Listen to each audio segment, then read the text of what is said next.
You know the saying, sometimes you can't see the forest for the trees. We have a tree with us tonight, you might say. The author of this book, The Thumbs Up, Thumbs Down Book of Puns. You probably already know who I'm speaking of, Channel 4's Bob Weaver. Bob, welcome to Montage after all these years. We've talked about having you on and talking about your multifaceted career. But you never told me I was going to be a tree. Okay, you could have a quick rejoinder to me. You know, a lot of people, I think, believe that the interplay between you and Ralph Rennick at 6 is planned. I'm here to tell you it is not.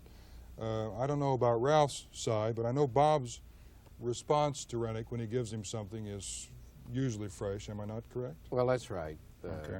You just listened to the last story, and I figure he's going to say something to me about that last story. So, Right. now So you're thinking. I'm Yeah. thinking, right. How long have you been here at Channel 4, Bob? Somewhere around 27 or 28 years. Really? Started out as a weatherman? Or?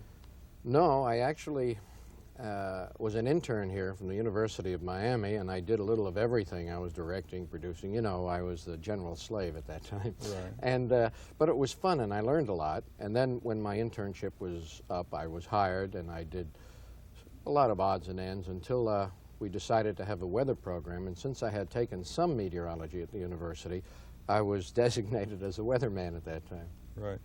Well, obviously weather has changed a lot. I know now we can punch up and see the weather almost anywhere in the world. It's incredible. We even have color now, as a matter of fact. Yeah, weather's been changing so much. It wasn't too long ago when it was difficult to make a 5-day forecast. But today they're making forecasts now 30 days in advance. You know. Now, we're getting too serious, Bob. Let's don't get too serious. Okay, because I want to talk for a moment about this book, which is only 95 cents in paperback, and we don't get a cut of this or anything else. Now, Bob, what is a pun? Give me a definition of a P-U-N. Well, I call it a play on words, generally. Different than a joke that you might hear where the last line is somewhat of a shocker and makes you laugh. A pun is more of a play on words. For example, give us one. Well, one of my favorites, let's say, which I don't believe this one is in the book, about the lady in New York. Many years ago, they had a law against women wearing short sleeves in restaurants, and this lady did, and they arrested her. However, the Supreme Court let her off because they said she had a right to bear arms. Now, that's cute. That's a little better than in 1900, the first lighthouse was built. Everyone celebrated with bacon and eggs. That's a good one, Joe. That's in 1906, crackers became popular after being away for a while. Or, I don't know about I'm this missing one. the applause from Tony. Yeah, in 1911, fly swatters were manufactured. They were kept in a shoebox. S-H-O-O. We're getting a little applause. Now, I seem to notice some conspiracy in the 11 o'clock news. You get an awful lot of thumbs up. No, that's not true. I get, runs in cycles. But maybe people, there may be a few people who don't watch the 11. What do you mean thumbs up, thumbs down?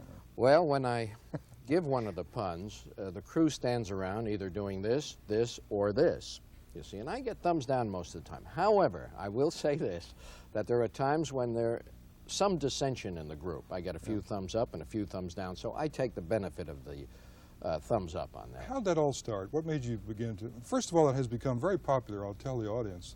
Bob gets a lot of response from people who enjoy that moment of levity, and I think Bob and I were talking, I think we need more I think the what news we have to business. say really, Joe, is there are some people who don't like it.